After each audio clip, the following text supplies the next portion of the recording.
I got something exciting for you today. Yes, I do. Oh, let's see. It's going live there. Shrink that here in just a second. And that's muted. Awesome. Let's go over here. Go to speaker view. Terrific.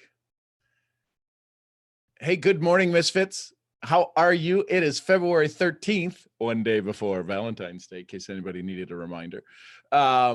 My name is Sean Murphy, along with a group of amazing misfits. A little bit about my background. I've been in the field of sales for 50 years. I started selling, well, actually, I should take that back, 49 years. I guess I'll be 55 here in June.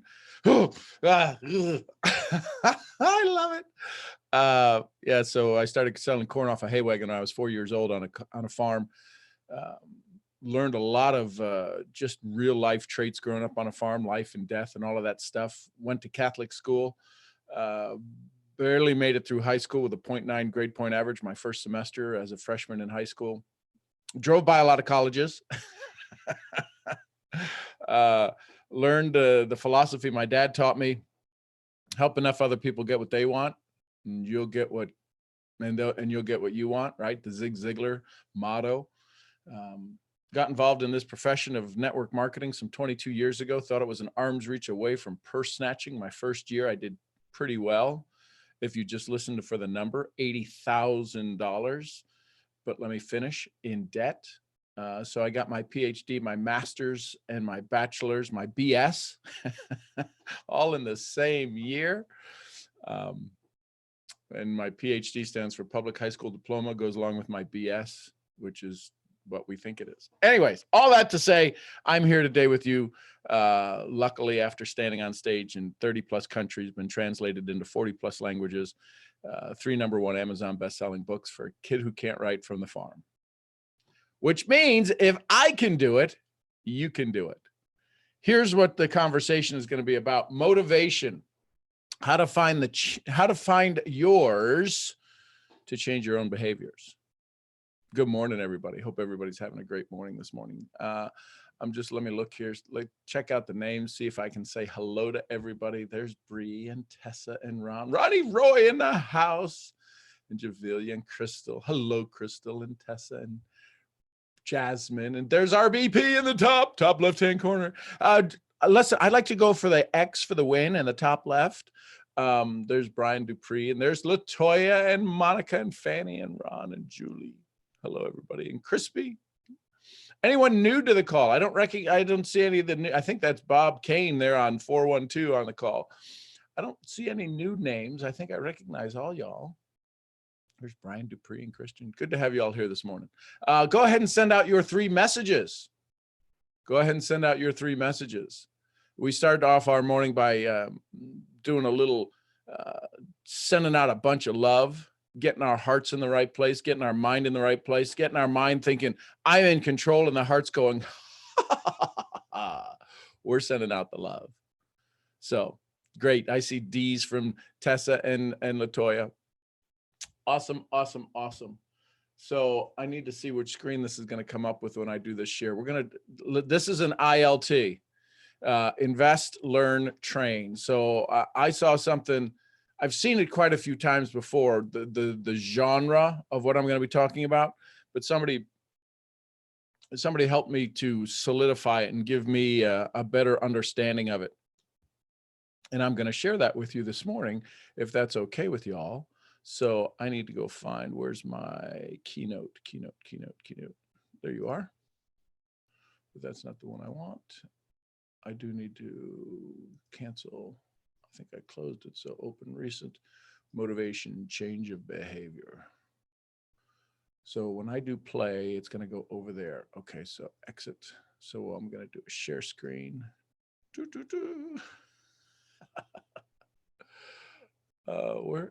Where did you go? Listen, that one I need up. I'm gonna put that over here. Oh, there you are. Like, where did my Zoom thing go? There we go. All right, so share screen. Here we go. How's everybody doing this morning? Do we have anybody new that's on the call? If you're new, type an N in the chat. There's Shammy and Rhonda B. If you're new, type an N in the chat, and y'all send them some love if there's some new folks on here. So share. I want to share this screen over here and go share and put this into presentation mode. Play. Are you still going to show up over there? Can you all see that? Because my screens just all got covered up by y'all. Can you all see that?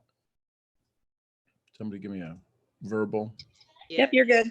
Awesome. Excellent. Motivation, what it takes to change behavior, by me, yours truly. Yeah, this was motivation is what we all desire. Motivation is what we all want to get motivated. But what did Jim Rohn say best? Anybody remember his line on motivation? He says, motivation isn't really what we need. He says, the problem with motivation is if you motivate an idiot, what do you get? A motivated idiot. You gotta love Jim Rohn. So let's have a conversation about this. Here's the challenge. Motivation gets us to do things, but what we think, here's the key, what we think motivates us is sometimes the challenge. So when fear is introduced, a lot of times, how many of us growing up, you can type it in the chat, how many of us growing up were motivated by fear? Now, let me walk with you here. When we're motivated by fear, do this or else, right? Mom or dad, right? If you don't do that, I'm going to take away your toy. Whoa, don't take away my toy. Don't take away my toy. See, when fear is introduced, we can only do one of two things. We can either freeze or we can what? What do you think that other one means? What do you think that other one is? You think that's fear or do you think that's running away? Yeah, I wanted to find something cute. We either freeze or we run. That's what happens when fear is introduced. Here's the challenge. When we are introduced with fear, and sometimes the people who do their best to motivate us use, the other way we could call it is the carrot or the stick. And it's not even the carrot. Fleeing is still running away. So we either run away from our goals or we freeze and we get stuck. How many of us have a goal that has lasted a heck of a lot longer than it really should have? We get stuck. We're stuck in the thing. I know I have. I've got a book that's 2 years sitting, waiting to get its final draft. Can you believe that? You know where the fear comes from? You know why it's frozen? Because I've been a co-author of some amazing books, 3 #1 bestseller books. This one's on my own. Yeah, I'll get to it. I'll get to it.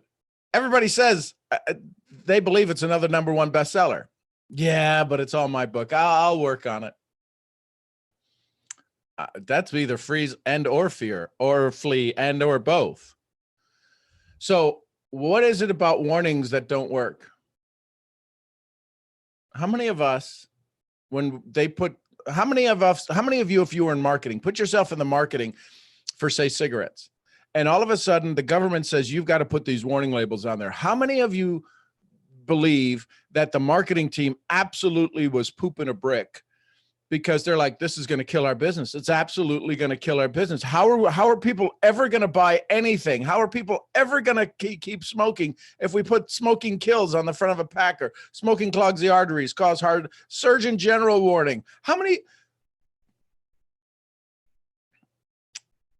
You follow me? How many of us really, people don't even see that stuff? Here's the challenge. Here's the challenge with a warning sign. Here's the challenge with, if I don't get rich, I'll be poor. If I don't get healthy, I'll be sick. If I don't get healthy, here's the warning signs where they say obesity this and poverty this and all of the things that we're looking to set a goal against. We're setting a goal to stomp out. They really, sometimes they can produce the ulterior motive. We use rationalization. You know how we shut down the fear? You know how we shut down the fear of the smoking is a problem? I was sitting in a meeting. This was maybe 20 years ago. maybe 15 years ago. And I was sitting in a meeting with my with some folks that I was on a distributor advisory council. I was the youngest distributor voted onto this advisory council of this company. And we're sitting there with the founder, who's 74, and he's smoking a cigarette at the meeting. And everybody's kind of looking at him going, Jim, what are you doing? You just came out, you just had a heart attack. He says, yeah, but I was reading, listen carefully. How many of you have heard something as silly as this? I was reading where if you're smoking and you make it past 72, you should keep smoking. And the reason you should keep smoking is because your genes are designed that if you don't keep smoking, you could have a real big issue. You could get even sicker. Type in a chat if you've heard something as crazy as that. A rationalization to just stupid behavior. And it can cause what's called the boomerang effect. You think that you're stronger after the warning than before. So you're not smart enough. Yeah, I'm not smart enough. I know I'm not smart enough. But you know what? I'm doing pretty good for not being that smart. That's something, listen, here's raw and real and on the sidewalk. That's something I carried for the longest time. I still say it, and some of you call me on it, and I love you for it. And I explain the rationalization. I explain the psychological conversation behind it. I never used to use it for that reason. I used to, man, I've stood on stage in 30 countries without a college degree. I don't need to be smart. Boy, did I carry that around for a while.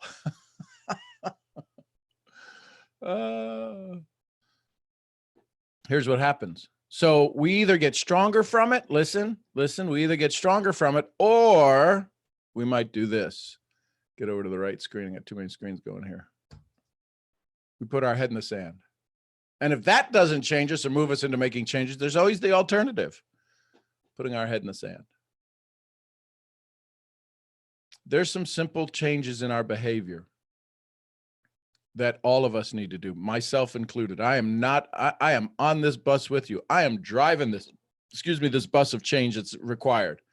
I'm heading up the path. We're going up the hill together. There are things I need to do. And you know what? It's like my desk. If you looked at my desk right now, it is an absolute rat's nest. My mother's favorite term when things were messy. It's a rat's nest. But if I change it, you know what the thing that runs through my head if I cleaned up my desk? Well, the sign of a clean desk is a sign of a scared mind. Really? Really? We come up with some great defenses, don't we?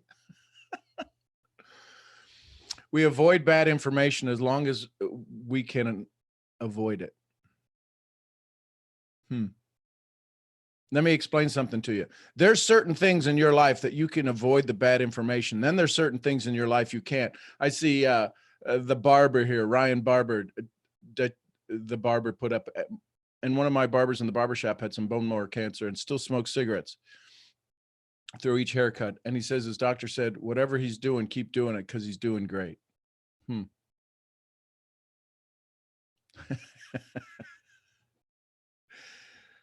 Yeah, don't need to hear excuses when it's time to clean the rooms. But watch this. Watch this. So here's what happens.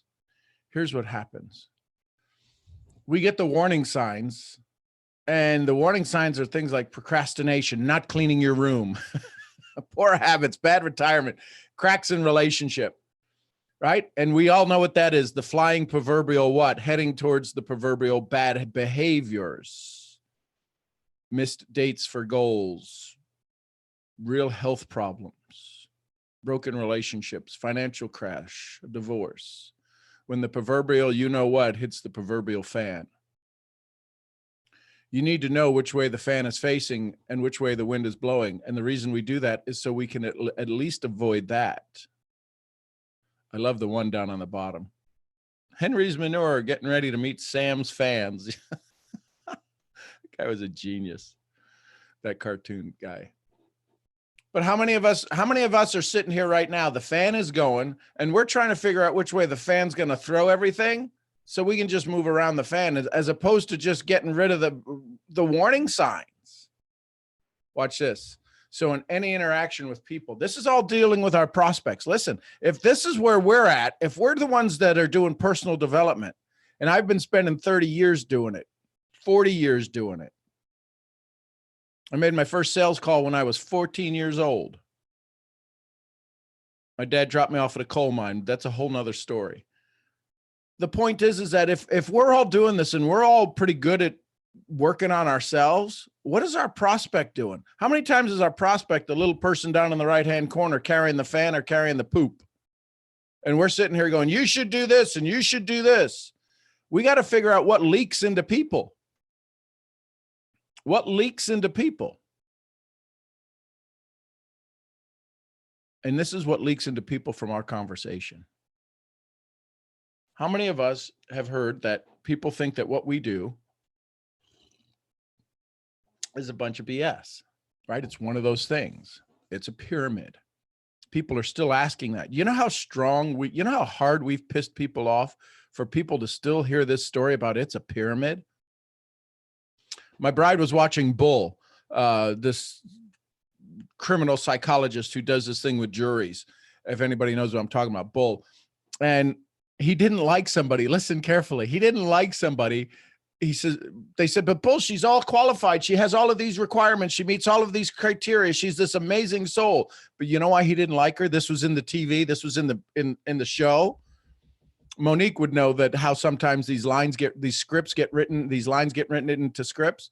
He didn't like her because she had an MLM background.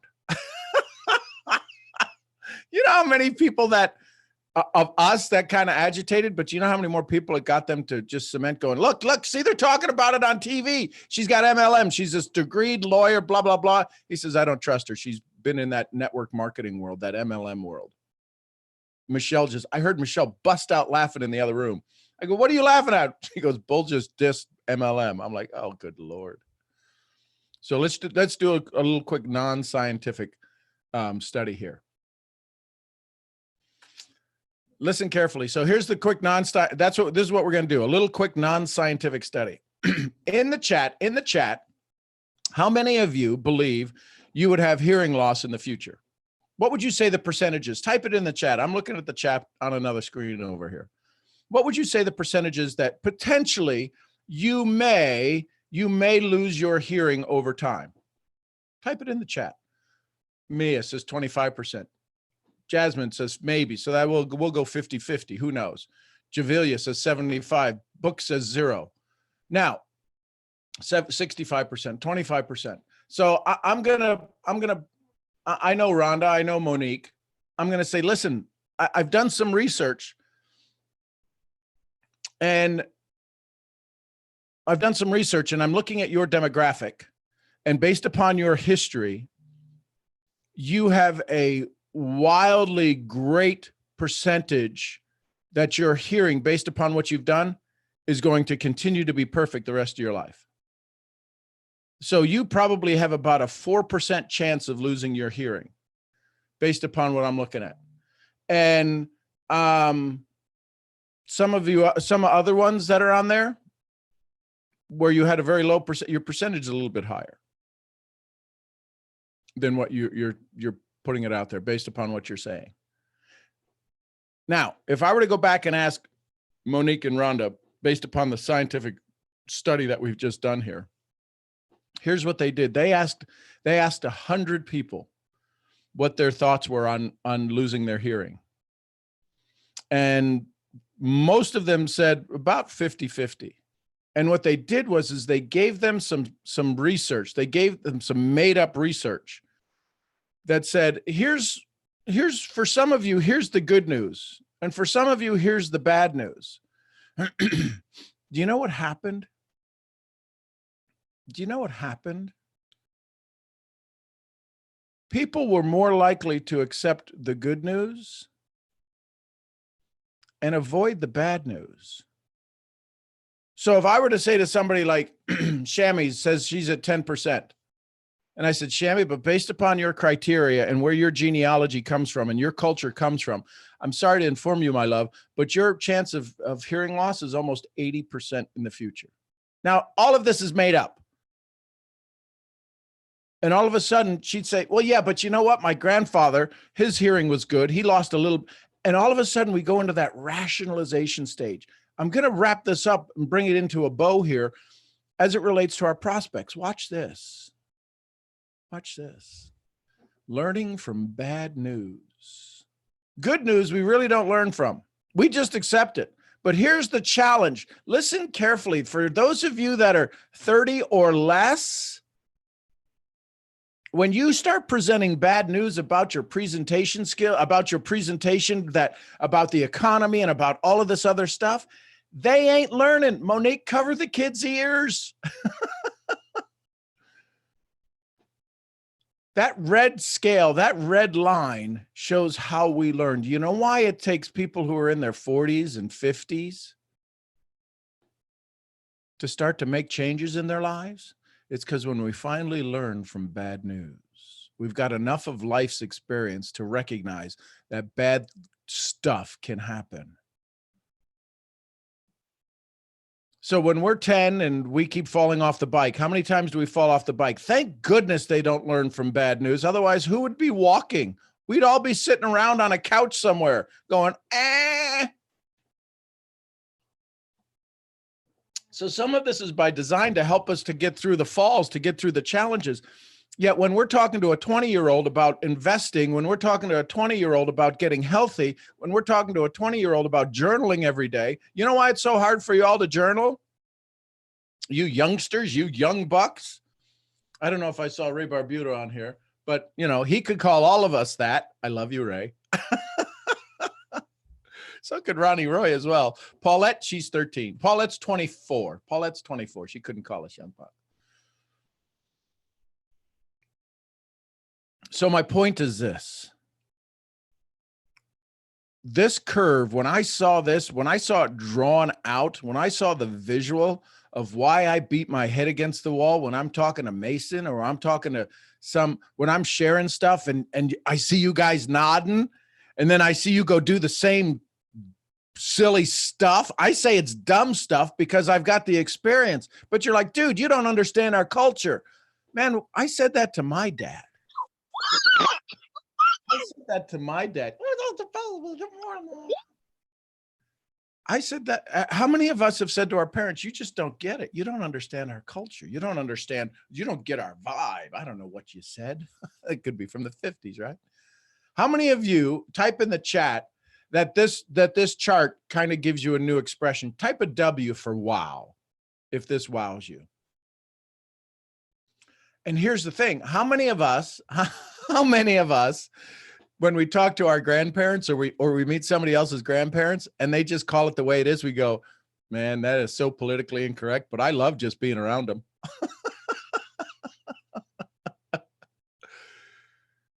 So as we start to have these conversations, the thing that motivates fear or bad news only motivates a very small group of people. And chances are you're not talking to them. For the majority of the people who are on this call. Now, I'm going to pick on Rhonda Bird Parker, RBP. When she puts a post up and her demographic that's following her, all of a sudden she gets 20 customers, 30 customers. It's because she's right in that sweet spot where people have learned from bad news. People know what the future holds. See, how many times do we say, yeah, but if I eat a cookie today, that's not really a big problem. For those folks that might be diabetic out there and you go eat an ice cream going, yeah, but tomorrow I'll take more metformin or whatever it is that you take. I'll start walking tomorrow. We put the future bad news out there and we go, it's really not going to be that bad. How could it be that bad out there when I'm okay right here? That's when we don't learn from bad news. We start that rationalization. So when you start to have a conversation with somebody about building their business, changing their future, taking care of their family, putting a retirement away for their kids, none of that stuff is really important. And using one of Jim Rohn's favorite words, until they've had what do we call that thing when somebody really, really gets shooken up? We call it a what kind of call? A wake-up call. People have to have their own wake-up call, right? That's what we talk about addicts. This is all addiction to approval, addiction to an old story. When we talk about addicts, we say they got to have their own wake-up call. They got to hit bottom. Well, if we turn this thing, if we look at this and we turn the world upside down, that highest peak is when some people are really hitting bottom and they're going, enough, enough. Enough is enough is enough is enough is enough. This is the day I've had enough.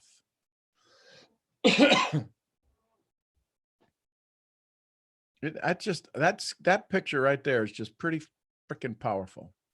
People take in or allow in or leak in info they want. How many people can avoid the bad news of not having a residual income? That ain't bad news.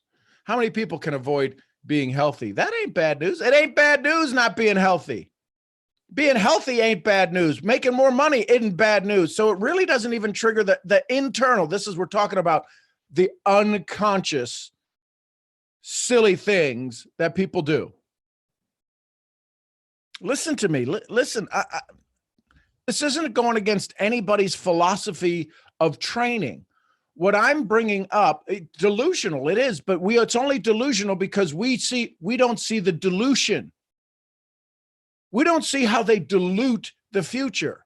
We see it. We're going through it. We deal with it. It's why we're told go for the nose. You know why they tell you go for the nose? Because you're going to get a hell of a lot of no's based on the script that you use. And the only script that they can tell you is one that's, I don't know, just go through the nose. You'll find your tribe.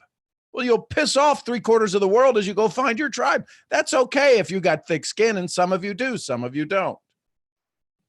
So some of you sit and whine about your business because it's like, I don't want to feel bad. Well, then stop making other people feel bad. It's not that hard. It's really not. Could you go sit and love them? You know what the challenge is you're walking up to people. You're walking up to the pretty gal in the bar, the pretty guy in the bar, who's sitting there maybe looking for a conversation, and you're going up, hey, listen, could I buy you a drink? You want to go to bed? And they're like, what? Wait a minute. How many of you know prospects like this? Which means we end up looking at things like this. Yeah, no, I'm good. All things good. Maxwell Maltz. There's thousands of books. I'm sure there's stuff in the Bible. I know the Stoics talk about this stuff. 2,500 years ago, they've been talking about this stuff. The Bible talks about the way you should look at things. I'm sure in the Beatitudes, there's certain things that we look at it and we go, that's me. And sometimes it's the preacher going, this is me. That's exactly why I'm up here in the pulpit. And you're all looking at him going, man, you see that absolutely wrong. How many people are these big professors of wealth and success? And you're like, are you kidding? I wouldn't give your life to my dog with as miserable as you are with your family and as just absolutely strung out as you are on your own press.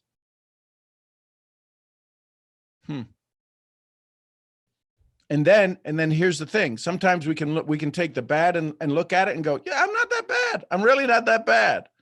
Or here's the bigger problem. Sometimes the things that we let leak in come from a very old story. And we wind up looking like this.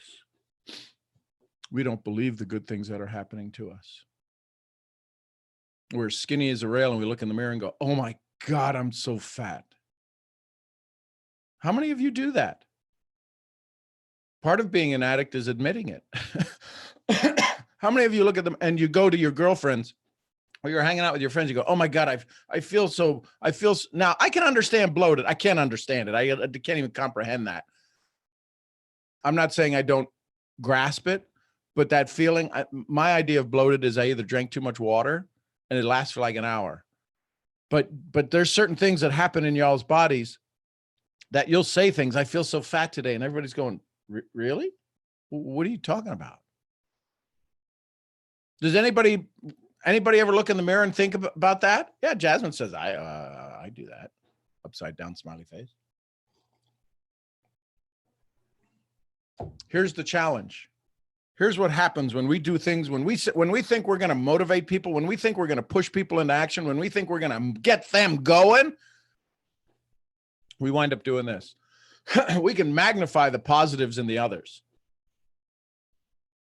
We magnify the positives in the, look at that hair. That's why I know when I see somebody with hair like that, and there's a few of you on the call like this, I go, how many days a week do you wish it was just straight? And they're like, oh, for God, yes. I had my operations manager, kind of like the vice president of my business in Puerto Rico. She was Venezuelan. Agata Villarroel. Loved her to death. She's an amazing soul. Her hair would do that. Like at the slightest bit of moisture in the air, it would go poof. I mean, it would just turn into that. She's like, ay, Dios mío, yo quiero. And she would buy these flat. She had like a collection of flat irons, like, I don't know, crazy. Right? We look at all of these people and we magnify all of the things, but how many of us would really want to walk a mile in their shoes? But here's the challenge. When we magnify the positive in others, what is the opposite swing of that pendulum? We minimize our own positives. And we come up with things that are, we're just not good enough. We're not tall enough. We're not strong enough. We're not white enough. We're not dark enough. We're in the middle. We're not the right culture. We wear the wrong shoes. We have the wrong upbringing. I don't have the right books. Yeah. Social media. It's a math problem. We need to work on the 6 areas of influence. 6 areas of influence, right? Personal and social, but personal capability and personal rules, social ability and social rules, and environmental. You want to drink a gallon of water every day? Don't write it in your journal. Don't just write it in your journal. Get you a gallon jug. Do you have a gallon jug? What's your penalty if you don't get it done? There needs to be, what's your reward if you do get it? See, the challenge is that we get stuck looking at this so that it's an easy way for us to not reward ourselves. Sometimes when we take a reward for ourselves, listen carefully. I need you all to focus here for just a second. Give me 30 seconds of your day and I'll make it better. If you focus on the reward that you're about to get from the thing you're about to do, you will change everything that you do. Give me 30 seconds. Change the way you look at the thing you're about to do. I don't care if it's something you've done 1,000 times today. Give yourself a reward. Your brain is going, look at all of the shit you do every single day. What do you get for it? What do you get for it? That could be your dad, your aunt, your uncle, your cousin, your mom going, look at, you're not good enough. You do all of this every day. You've graduated from college. You're working on your degree. You're going to master's school. You're going to nursing school, and you don't give yourself a reward because you're not good enough. Even today, you're not good enough. Give me 30 seconds and go reward yourself. Here's a reward I have for me. Costco has this heavy whipping cream. I mean, it's like heavy. I put that in my coffee. Every morning I put that in my coffee and I go, that's my gift. Sometimes when I put it in the blender, because I'll put in some chocolate chicken broth and keto stuff and some vitamins and some protein and I'll put some vanilla that I get the skinny girl or skinny cow, whatever that is, vanilla, little stuff that you put in the pump in the coffee. And that's all my treat. I make myself this little present every morning. But the heavy cream, when I put it in that blender, it's like eating cake. I reward myself on a regular basis. I'll read books and I get to, how many of you were told, you're not supposed to really underline books? I mark up books. That's like defiance of my parents in the librarian. I remember in grade school, I'm marking in the book. Yeah, baby. Watch this. Here's another thing they did. Hospital hand washing. How many of you know, and if you're a nurse and if you're going through nursing school and you're going through this, how many of us know, just type an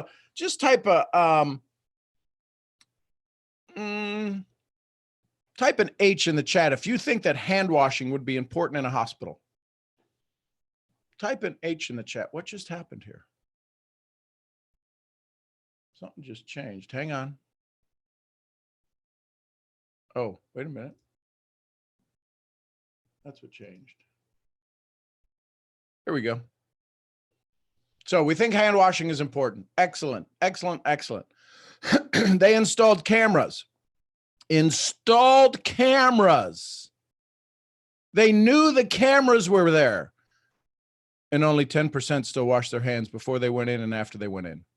This is going into a patient's room and leaving a patient's room, because that's how the transfer of disease happens in a hospital. And sometimes even, listen, if you ever get into a hospital, get out as fast as you can. I get that. But if you ever go into a hospital, you as the patient, you as the family, tell them you want to see them wash their hands. See, we think sometimes because they're the God complex, they walk in, we think they took care of stuff. They're just human like us. You say, listen, could you wash your hands beforehand? You know what they'll do? They'll put a freaking note in the file. Wash your hands in the room. Family wants to see you wash hands in the room so that they don't keep getting everybody ticked off. You have the right to listen. So that's just me jumping on that box. Only 10% wash their hands. So here's what happened. An intervention was needed. Listen. Listen, Linda, listen. What if we take this? This translates back to exactly what we do. Exactly what we do in our profession. How many of us have a 10% conversion rate? Jim Rohn said, listen, I can get 1 out of 10. You can get 2 out of 10. I'll just outwork you. My numbers will get better. I can win. It is a numbers game. Here's the thing. What's your conversion rate? When you talk to somebody, how many people do you have to talk to enroll somebody? My numbers are a lot better than most because I spend a lot more time than most before we ever get started in the business. So watch this. So an intervention is needed. How many of you, if you're going out to prospect people, an intervention is needed? Listen, how many of you lose people after they get started? I'm telling you, this is exactly what we do in our business. And and it's the same motivation. Watch what happens. So an intervention is needed inside of your team. Listen, if you get this, your business will change forever from today. I promise you. Trackability, not accountability. Trackability, not accountability. How many of you are tracking how many of you are giving people a Starbucks card, a $5 Starbucks card for going in and actually logging into their back office? How many of you have thanked people for actually eating your product? How many of you have thanked people for actually saying thank you for you sharing your business model with them? How many of you have thanked them for letting you practice on them? Trackability, not accountability.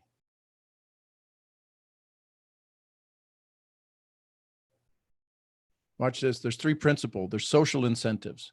Response to the opinion of others leads to change. Highlighting what other people are doing. This is why, listen, this is why third-party stories, 3-way calls are so important. This is why you have to know the stories of others.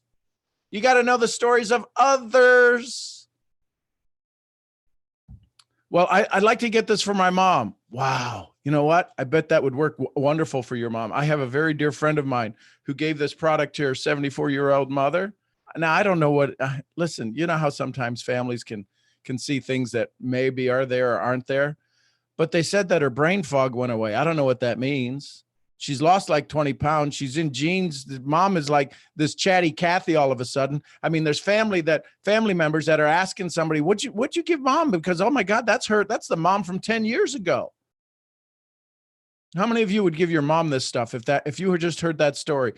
I mean, this woman is absolutely, she's playful again. She's funny again. She's active again. She can do things at church that she couldn't do in a long time. Her family is saying, this is the mom from 10 years ago. How many of you would want that product for your mom right now? As opposed to me saying, well, you should give this to your mom. I've got this 25-year-old kid, 26-year-old kid. I'm not sure how old he is. He came to my training back in June, and in June, July, August, September, and in 3 months, we got him 3 pay ranks advancements, three rank advancements in 3 months. And the past 16 months hadn't been able to rank advance 2 times but we got three. One advancement, he was only a week at that. He got a check at that advancement, and then he blew right through that one. He really understood how to create momentum. And if he could understand how to create momentum, all of a sudden, guess what? Wouldn't you want to be in that training? Wouldn't you want to have that kind of tutelage? If you saw somebody else break 3 ranks, how many of you would want to break 3 ranks in the next 3 months? I don't care what rank you're at. All it takes is people. This is why people show up in my schools. People show up in my trainings. This is why you're getting this information, and you're not going to see this anyplace else being taught in our profession. Why? Because this is too good. This is too good to give away. Why am I giving it away to you? Because this ain't the best. This is the best you got right now. This is the only thing you can understand right now. The rest of it takes what's going on here, the motivation. Here's number 2, immediate rewards. A $5 gift card. $5 gift card would move people. How many of us know it's the recognition, it's the pin, not the paycheck? It's the pin, not the paycheck. Too many of us are trying to get people to a paycheck. They don't really care about the paycheck, because if they did, they wouldn't be talking to you. Come on, come on. I know that hurt. But it ain't the pin. It ain't the paycheck. They can go get another job. They can go cut back on their lattes and their coffees. They ain't coming to you for a paycheck. You know why I sit with you? Do you know why I spend hours learning from each of you, having conversations with each of you? Why would I invest my time with somebody who has no experience like I do? You know why? Listen carefully. Because you have no experience like I do. And I want to understand your experience. I want to become a better communicator. I want to become a better educator. I want to become a better dad. I want to become a better husband. So I need every one of you to teach me, to learn me through this thing called the 20s. Through cultural change, through this environmental episodes that you did called Your Childhood. I grew up on a farm, white boy, middle of farming country. We didn't have a whole lot of we didn't have a whole lot of black people around us. We didn't. We had Amish. That was the oddity around us, but we were the oddballs. We were the, what did they call us? I forget what they called us. There was a name for us, for Caucasians. Anyways, it'll come to me. My point is that I need every one of you. I'm honored to spend time with you. That's why I give my time so freely when we have conversations, because I'm learning so much that I could never learn any other way. There's a very small chance in Hades, as much as there's a better chance of a snowball surviving than me going back and learning what it was like to be a Dominican growing up, to be a Puerto Rican growing up, to be an African-American growing up with strong parents. Oh my gosh, with strong parents. So are you rewarding people for things that are now, for something, rather than waiting for something better in the future? Listen, I can talk to Rhonda all the time and go, listen, we can get you to 8-star and get you to 200,000 a month. Really? Awesome. That gets her action guy going. That gets her action gal going for about 30 seconds. About 30 seconds. And she doesn't even know it gets going. That drives her for 30 seconds, because the rest of it, it's like, well, that doesn't even make sense. But what can we do today? What can we do today? I need to get this done today. How many of you are worrying about something you need to get done today? You need to get done today?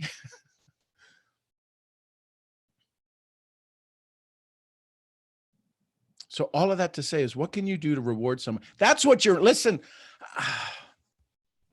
you ever have somebody train you and you didn't know you were being trained? Do you ever have somebody break your bad habits and you didn't know your bad habits were being broken? I ask you to go out and send 3 messages every day. Some of you do that. I ask you to put a D in the chat. Some of you do that. You know why I get to do that? I look at the Ds and I reward the Ds, because that's this right now. I'm rewarding you now to do things now that I know will make your future better. Y'all know you need to be sending out more love into the world. I'm asking you to do it so I can reward you right here on this call.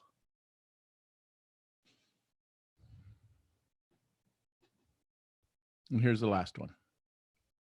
Where are we at here? What page? Progress monitoring.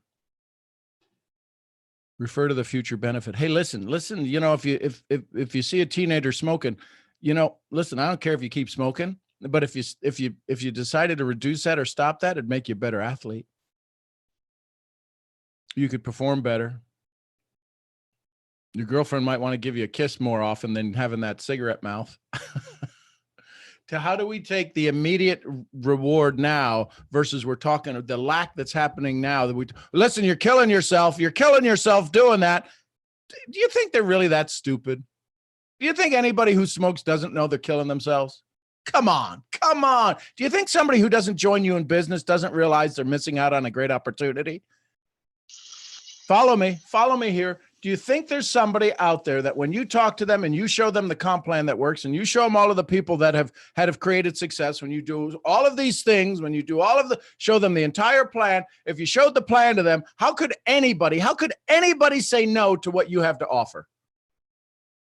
They ain't, unless you're just the biggest jerk, but then they wouldn't sit there through the whole presentation.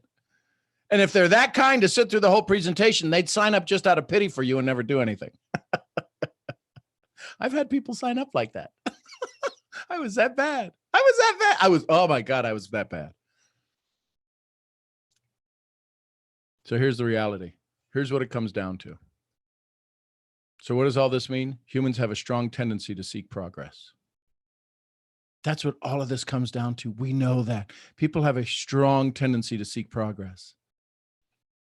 The question then becomes, how do they see progress? Somebody who's 300 pounds overweight and they go and they eat a bucket of ice cream. What is even the mindset for that? You know what it is? It's they're actually doing something.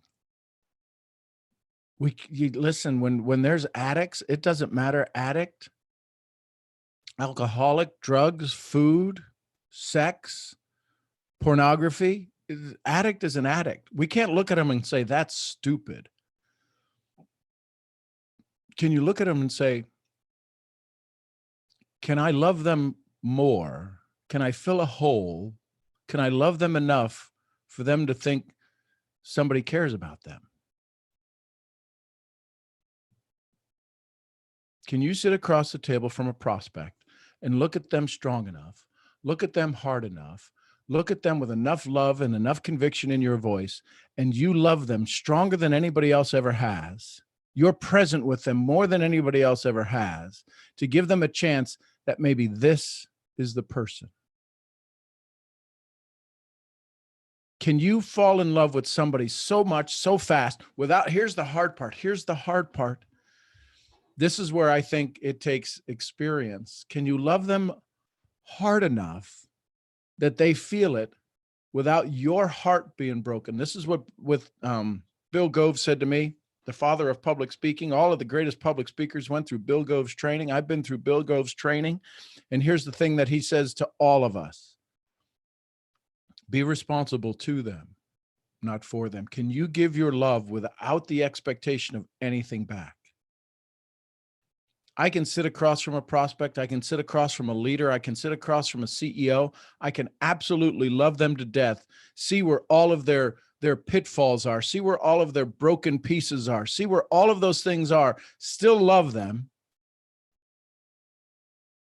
and see if this relationship, they can use some of my energy to help start to glue back some of the broken pieces. How many of us know? How many of you have ever been so mad that when somebody wanted to make you start laughing? Type an L if this has ever happened to you. You've been so mad, and somebody, your brother, your sister, somebody wanted to start making you laugh, and you were trying to make them. They were trying to make you laugh, and you just wanted to get madder, and you just wanted to get madder. Like, stop it! I want to be pissed off. How is that even possible? What sick drug is running through our head that when we don't even want to be mad and somebody that loves us is trying to make us laugh, we get madder? Stop making me try to be happy. You're pissing me off more. It still happens. People are constantly seeking progress. You know what the challenge is? Is that the seeking of progress goes against everything that has been wired into them.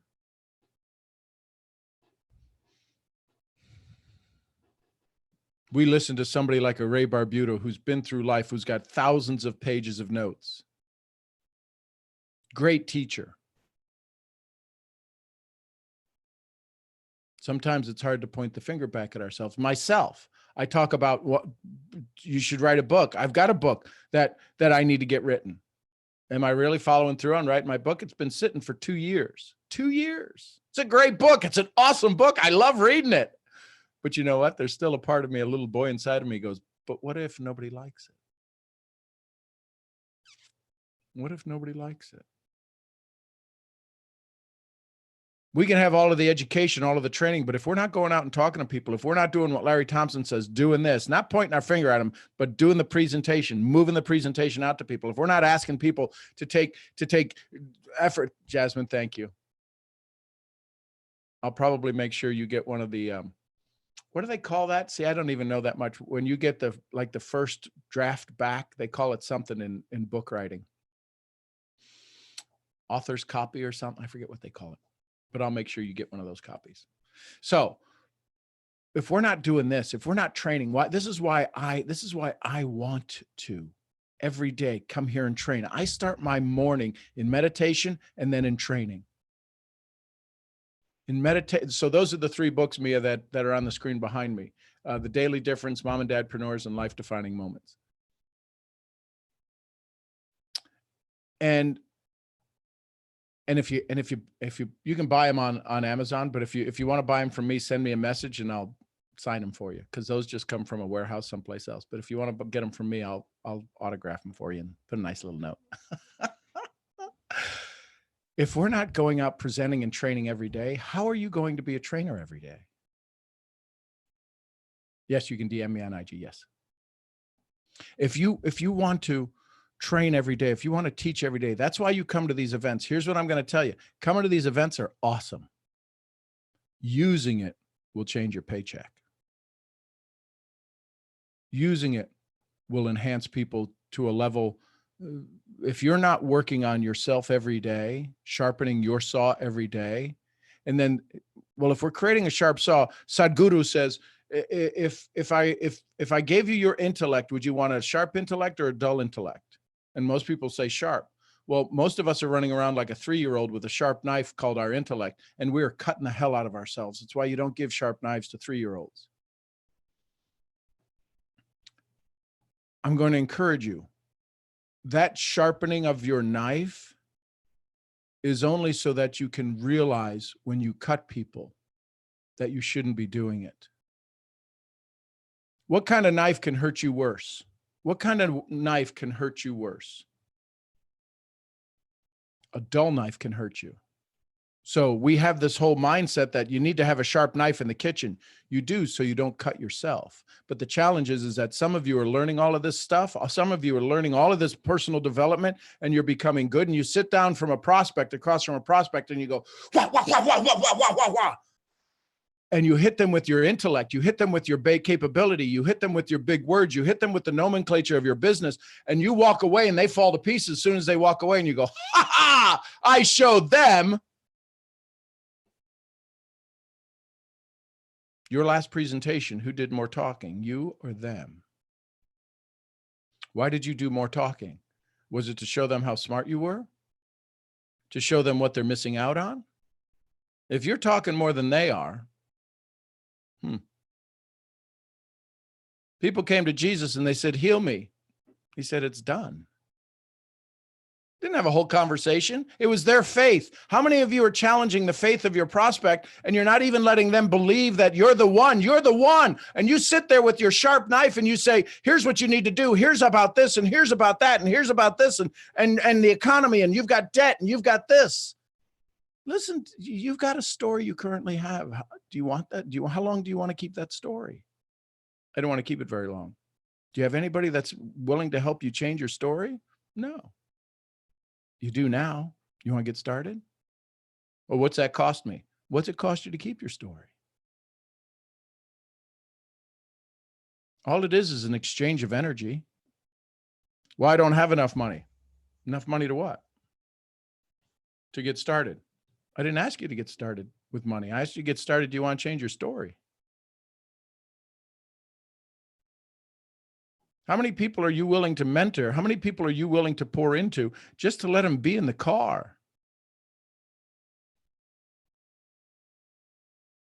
What is your requirement for people to take energy away from you? They got to sign up?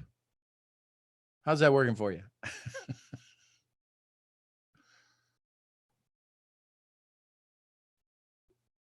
Does this help? Was this valuable this morning?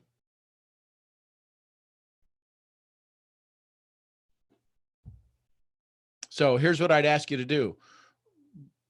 Go over on YouTube when you get a chance. Do you remember this call? Type some nice things in the chats on YouTube. I see a lot of people watching them. I'd ask you to go put what'd you learn, what'd you like over there. It's kind of payment. So if you got questions, let's go ahead through questions here real quick.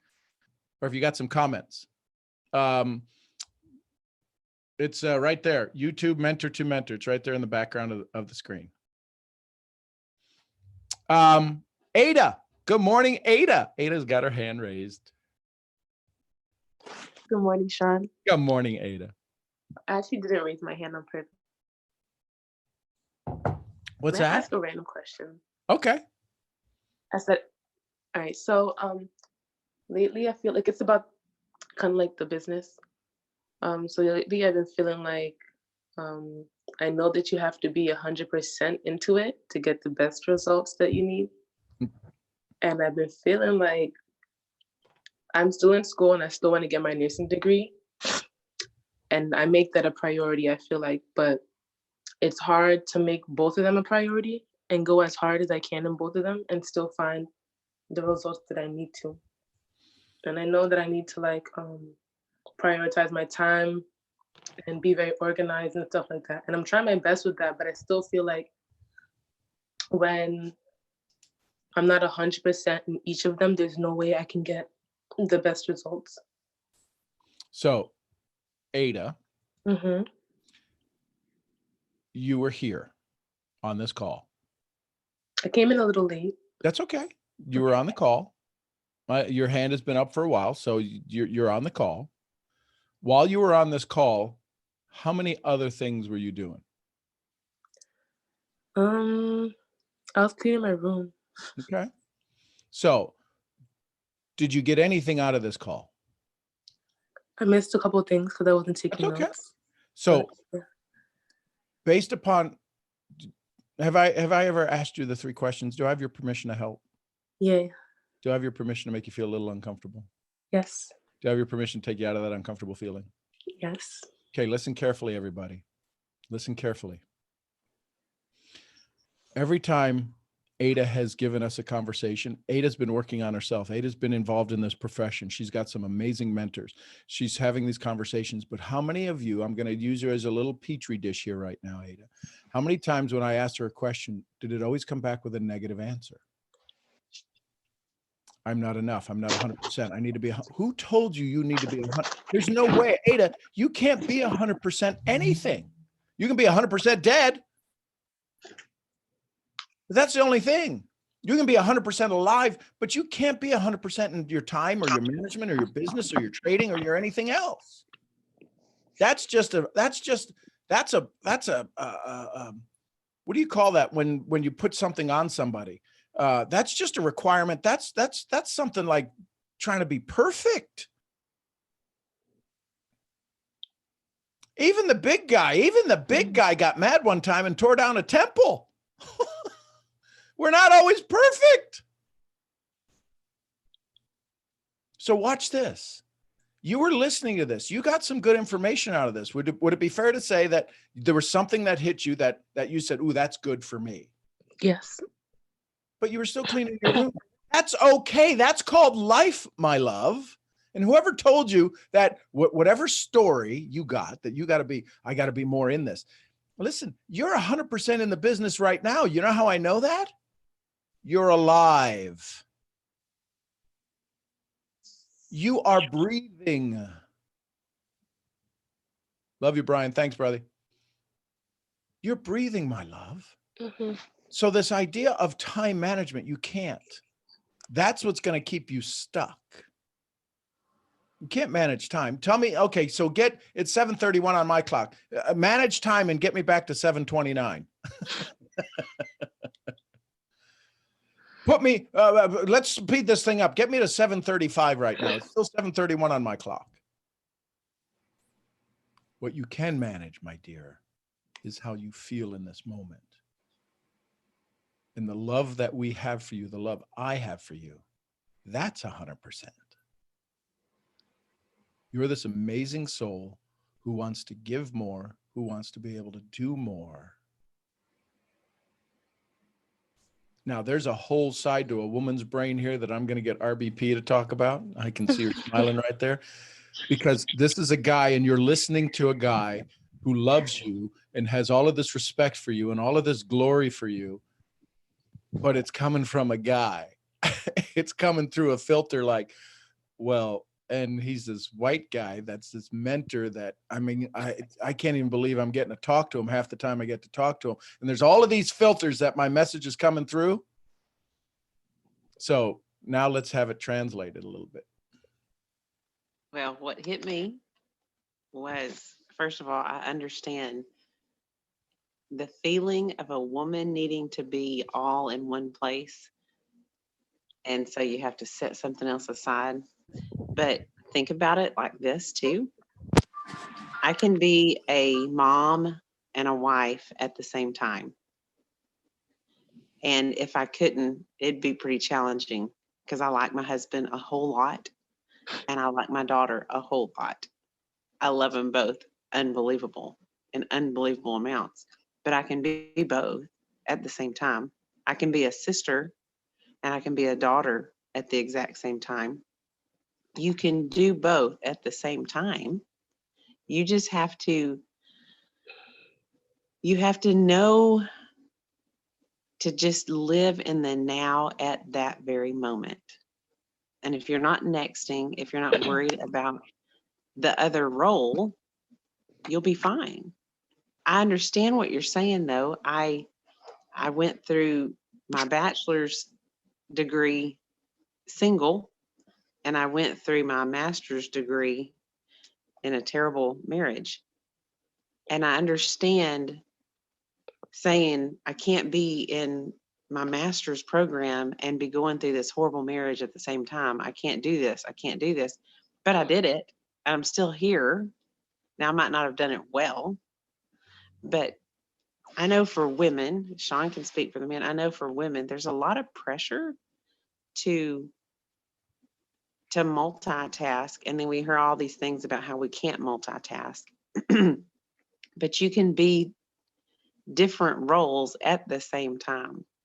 I just keep hearing you can be a mom and a wife at the same time. You can be a sister and a daughter at the same time. You can be a friend and a mentor at the same time. Sean and I do that all the time. And it's almost as if, and I can hear your heart when you were talking, it's almost as if you haven't really asked yourself the question, what does it cost me to hang on to my old story? And will I come up with every excuse possible to hang on to my old story? And if I will, then I need some help with that and this whole I can't do both at the same time. Now, I'm not by any means saying the pressure that you're under isn't challenging. Girl, I understand that. Trust me. And as a woman, it's a lot different. But I also know what you're made of, because you're still here and you're still coming to these calls, and you still know deep down inside you're made for something more and something greater. And both things you're doing are serving a purpose. Mm-hmm. But you might have to ask yourself, what does it cost me to not give up my old story? And it'll be in that answer that you'll find, when you're at school, the motivation and the energy to get that done and to turn everything else off. And then when you're in this role of building a network marketing income, what you can do there. Guys have a little bit of an advantage here because guys are very compartmentalized in their thinking. When they're in this compartment, most of the time, if my husband's, working on the sink, fixing the drain, if I walk in and tell him I need to tell him about somebody and how they had this emotional experience and this is what it felt like, he's going to look at me like I have 17 purple heads because he's in the gotta fix it compartment. But women, we can have all these tabs open at the same time. So guys have an advantage, but I understand what you're saying. And I hope what I'm telling you is helping you a little bit. So Rhonda, as you were talking, this is what downloaded. Again, we take on titles. Somebody may want to write this down. Are you living your life by a title or by time? And here's what downloaded to me. When you're a mom, that's a title. When you're a sister, that's a title. When you're a businesswoman, that's a title. What is the same thing that's in every one of those? You. So where is it that we have to be are you living life by a title or by time? Titles will change. Time doesn't.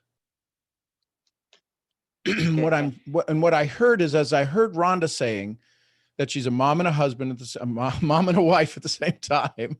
She's a sister and a daughter at the same time. The thing that's the same is us. It's the titles that are giving to us that see, when I get on here, I'm like supposedly a mentor. I'm this goofball farm boy from Ohio. It's why I think a lot of you love me, is because he's just him. And if you meet me, some of you have met me. And some of you have met me, and I've had the privilege of meeting some of you. This is how I am in person. I'm just this goofy. I would encourage us, the more we can take the titles and put them on the shelf and live life by time, by our energy in this moment. My bride will walk in here in a little bit. If she's going to work today or she's staying home, I don't know. If she comes in here, I kiss her as the guy that's on TV here. I'm the guy that's on TV here is her husband. When Mason comes in and gives me a fist bump, the guy that's on TV here is on the screen here is a dad. I didn't go, oh, wait a minute. Let me stop talking to my posse. Let me stop talking to my crew and be a dad. I'm a dad now. Are you living life by title or by time? Ah, I hear footsteps. Yay. Good morning. Love you.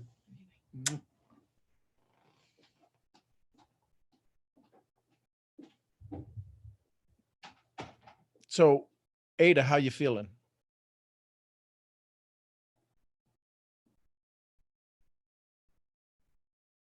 Sorry, had to unmute myself. I'm feeling good. It definitely makes a lot of sense. So what can you do today? What can you do in the next hour that keeps you moving in the direction you feel comfortable with? Hopping on Nano's call. Okay. And then after you get on that call of having stuff pour into you, what's going to pour out of you? I don't know. Okay. What would you want to pour out of you? Would you want confidence to pour out of you? Yes. So then listen, when you get on Nano's call, listen with confidence. Okay. Because your reticular activating system will hear that then. And would you like to be less disorganized? Yes.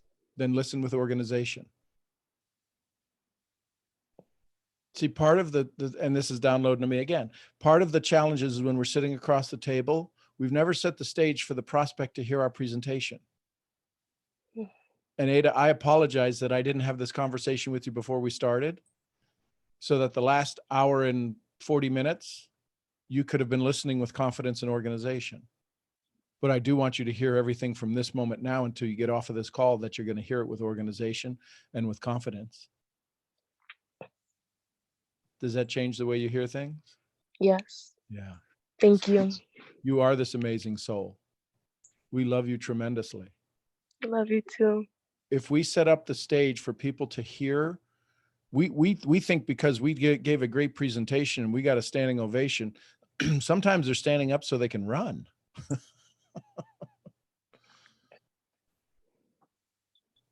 So thank you, Ada, for being here. Thank you for having the confidence and the courage to ask those questions. Thank you for helping me. Thank you, Rhonda. Ada, you're amazing. From a woman to you. another woman, girl, I'm lifting you up. Thank you so much. You send you lots of energy and lots of love. I appreciate your courage and your boldness to speak out and be vulnerable. You're amazing, girl. Thank you, Rhonda. Love you. Love Michael, you too. Michael Muzak. Good morning, Michael. Hey, good morning, everybody. How's everyone doing today? Outstanding, brother. Sean, I was actually wondering if it's all right on this call if I share one of my biggest dreams. And I kind of had a cool idea yesterday. It's not related to network marketing, but it's really exciting. Cool, share it. All right, so I always wanted to become like a famous musician because my last name is always music. And like, this is like what literally fuels me every day. And I was like, damn, like I always wanted to like, I wanted to start out DJing and like, then like become like the greatest guy ever. And then it was your calls, you and Nano, that made me like think of a crazy idea of what I could talk about, like when I sing and everything. And it would be to like literally iterate the things that we learn on this group to other people. So like the ABCs of success or the Think and Grow Rich, and like make songs like that and like actually pour into people like so much positivity. So that's what I wanted to share with you today. I wanted to let you guys know that I think really soon, like I'm gonna blow up. Like it's gonna become a serious thing. I'm really excited about it. So Roy Smooth, who's from Europe, who's in one of my masterminds, you can Google him. He's usually got this, he's this amazing African-American dude, but he's in these like bright red hats and he wears these red suits and I mean, leather suits. I mean, he's just, him and I get along because he loves my shirts and he goes, you know, your style, he's a brand connoisseur. He teaches people how to build their brand. And so Roy Smooth, so follow him, check him out. I'll introduce you to him. But what he's done is he's taken music and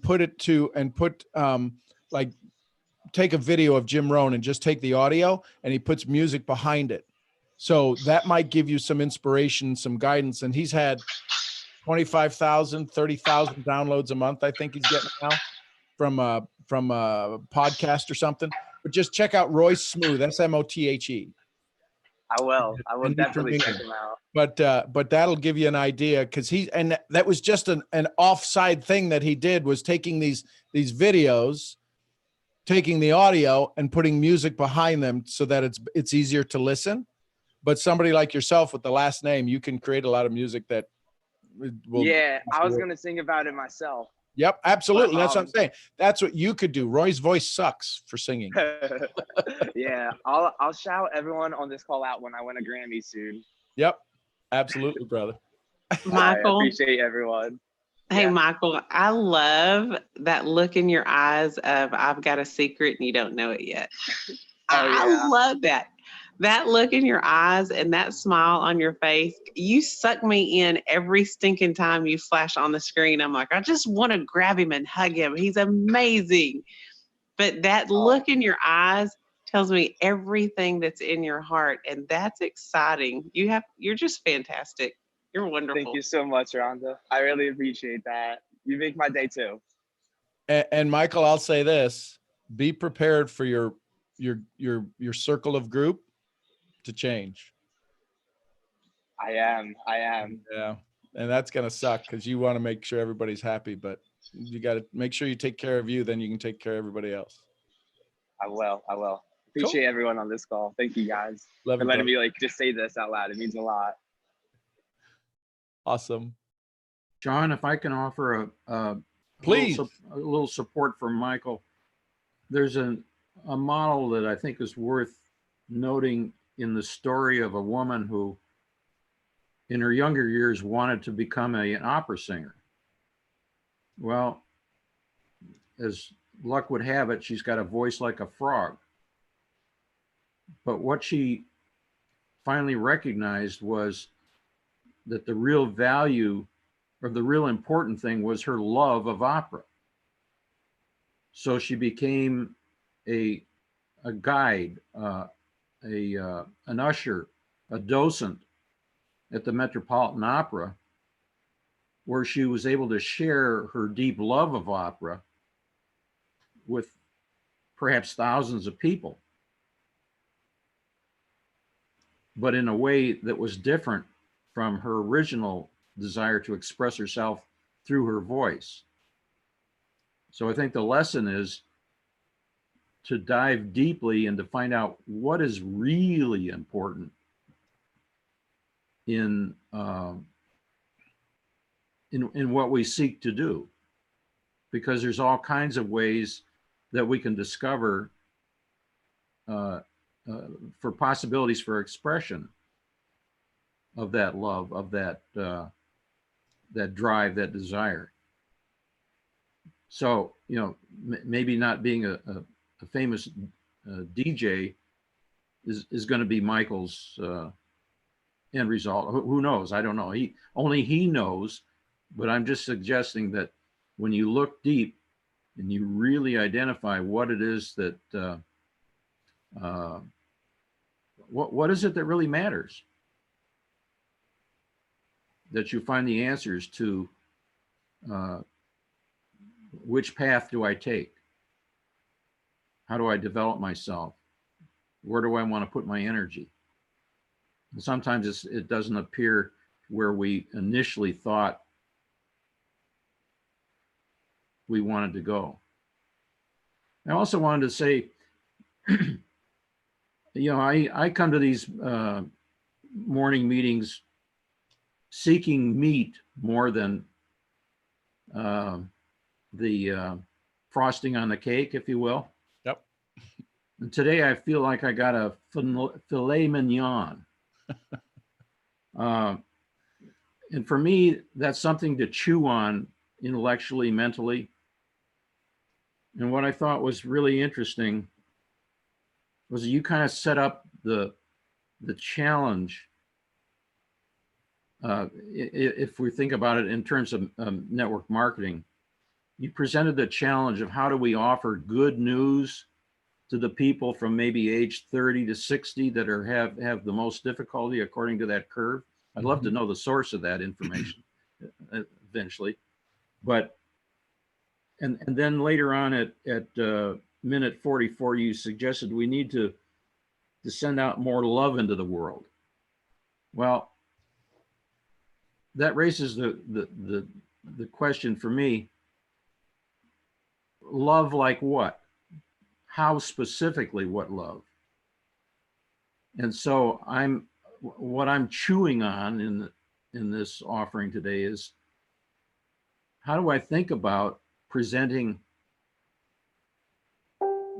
the good information that the people from 30 to 60 or so will really bite down on?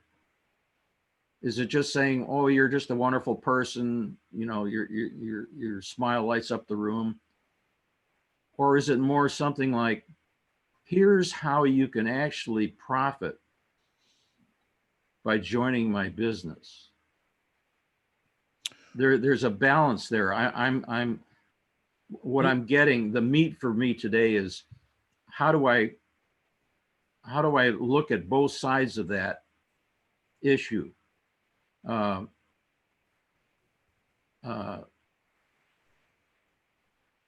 I particularly like your offering of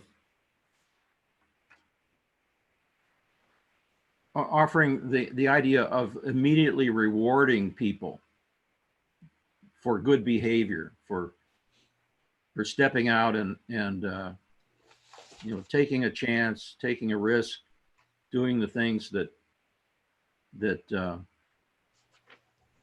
you know will benefit them,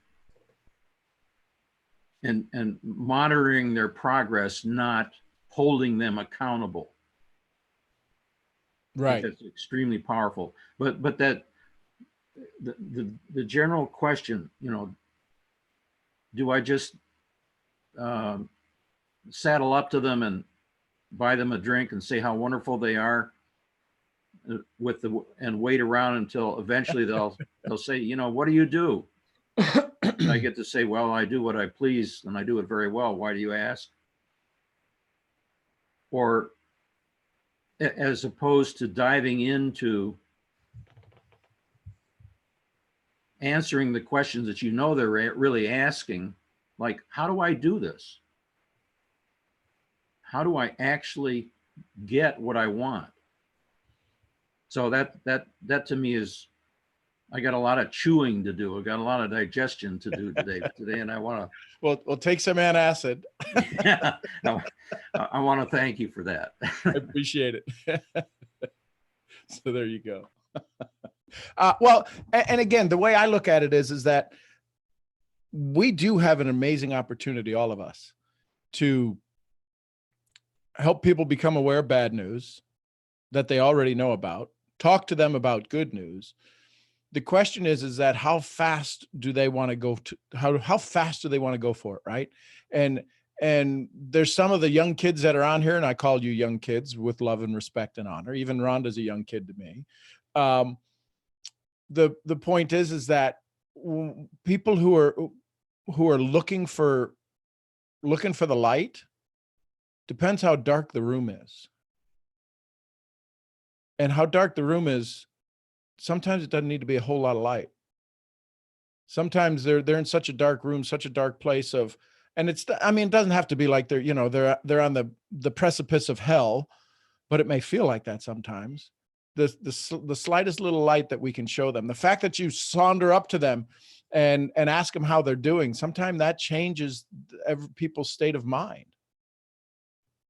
So as we go out and have this conversation today, Donald Sutherland has a question. I see his hand raised.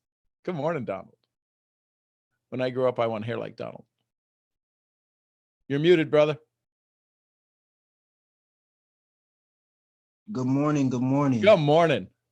So what I wanted to talk about this morning was like how much like this business like feeds the soul.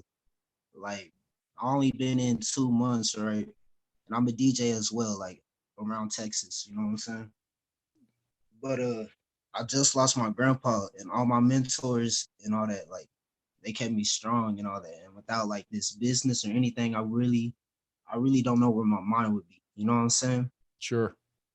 And I'm trying to figure out how to explain to like prospects, like really how much like it's more than just like, oh yeah, we trade or, you know, we network market. Like it's more like we a family, you know what I'm saying? It's deeper than that. Like I want to learn how to explain that to my prospects. You know what I mean? So what if you were to, and I know the answer to this, but I'm going to ask it out loud. Did you get some life lessons from your mentors? Not necessarily from my mentors, just necessarily like just from the experience itself of losing my grandpa, you know? It's Okay. not the first like real loss, but it's the first one where it's like that was my best friend.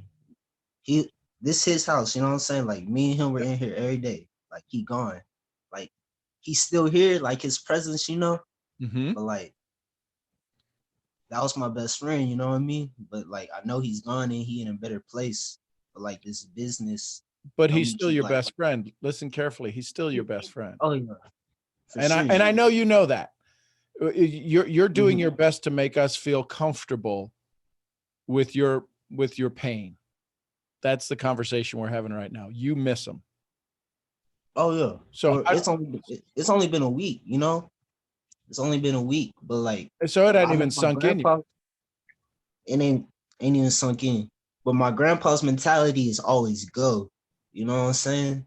Normal me, I want to be up at this time. It's like literally, it's like this business is like keeping me going right now. So that's how you tell the story. You know, I'll never be able to replace my grandpa, but I found people that if I get enough of them around, they might equal my grandpa. They'll never replace him, but I need a whole bunch of people around me to keep me focused, to allow me to keep living my grandpa's story. Mm-hmm. And you just be human. There is no business. Please understand, there is no business other than your business. It's The fact that this company gets to leverage you, they're lucky. You're not here to build their business. You're here to build the name on your check, on your mailbox. Your signature is what you're here to build. Your brand is what you're here to build. And when people wrap their arms around that, there's a whole lot of confidence that comes into this business. Oh, I'm new to this business. What do you live under? You've never talked to anybody. You've never taken care of yourself. You've never bought yourself a cookie before. How this, listen, I've got 30,000 now, for almost 40,000 people in Latin America. I will tell them, do not build this business. Build your family's name, because businesses sometimes do stupid things. Okay. They're lucky to have you. It's more about just stay developing the relationships like I've been doing. And kind of just don't focus on Build business. you. Tell your story about how I'd be journaling about all of the things you learned from your grandpa before you forget them. Because there'll be moments in time where you'll have experiences and you'll do something based upon a little thing that your grandfather said, and you'll forget where it came from. Write that stuff down. Go do a video. Just record it on your phone. Do an audio. That's tough. That's tough. It is tough, because here's the thing. Your expectation of him being there today, he is there today with you. He could just be in the other room, and you just, every time you go to the other room, he's moved on. He's in another room. That's all it is. But when you say, I don't have that anymore, you're going to miss out on what you already got. Don't miss out on what he's already given you, what he's already poured into you. And I promise, if you sit quietly this morning and you ask him a question, you will hear his answer beyond a shadow of a doubt. If he was with you every day, he will listen. Guess how often he gets to be with you now? It used to be just when you were all in the same room. He's now sitting on your shoulder, dude. He's sitting on your shoulder. So if you think you're going to miss him, you got another thing coming. He is like, good. Now I get to watch him 24/7. I'm going to kick him in the ass. He's going to, right? Yeah, he had a mouth on him. Yeah, well, you're going to hear that mouth, and you're going to hear it in your ear when you're sleeping. Go, God dang, I just want to go to sleep, Papa. Like this morning, it was wake up. You know what I'm saying? It's time to go and get it going. You know what I'm saying? But I appreciate you, son. I love the energy, man. I love you too, Donald. Donald, I was feeling you all during the call, and now I know why. I just kept. At first, I thought it was that taco you were eating. I thought, man, I must be hungry. It looked good with some hot sauce on it. And then I realized, no, there's more. And I just kept feeling you. And you know, I'm all in the feels. Yes, ma'am. And I just want you to know how loved you are, and how I'm receiving a lot from you, and I'm just going to be lifting you up and praying for you. Thank you. And Sean's right. Write it all down. But I think what would be even more special is do a video, and you ain't got to be hard in the video. Let it flow. Let your emotions flow, because at some point in time, you're going to need to look back at that video and feel that raw emotion again, or you're going to be able to pass that video along to somebody that can't seem to get out of their own way, and you'll be able to help them break through with that. But just lots of love coming for you. Where are you at in Texas? I'm in Fort Worth, the Funk. You are not very far at all from me. You need to. I'm in East Texas. I'm in Canton, Texas. So okay. I'm always coming through Fort Worth, coming to see my family. So I need to. Are you on Instagram? Yes, ma'am. Don the Skater. DONTH3 Skater. Okay, type that in for me so I can make sure I heard it correctly, and I'll follow you, and maybe we can connect sometime soon. But just lots of love for you. I'm so sorry about your loss, but we love you. I love you too, man. Thank y'all. Thank y'all. Y'all have a blessed one. You too, Donald. Appreciate you, brother. Well, there you go. Another amazing call. That's the meeting after the meeting after the meeting. Y'all, I appreciate you so much. Listen, here's the good news. We only have this moment. In this moment, you choose what? You choose joy or you choose misery. It's your choice. How you show up and how you ask somebody a question. Do you choose joy or do you choose misery? Do you choose doubt? Do you choose fear? Do you choose confidence? Do you choose anxiety? I know it's easy to say, but you know what? It's also easier to do when you make that decision. When we get out of our brain and when we, what's that shirt that Tom Chenault got from somebody and he uses it everywhere? Fire your brain, hire your heart. The biggest place you could be present is now. And the biggest present you could have is to be in the now. Love you tons. Y'all send some love to each other. I'm Sean Murphy, founder of Mental Profits, and I'll see y'all where? At the next event.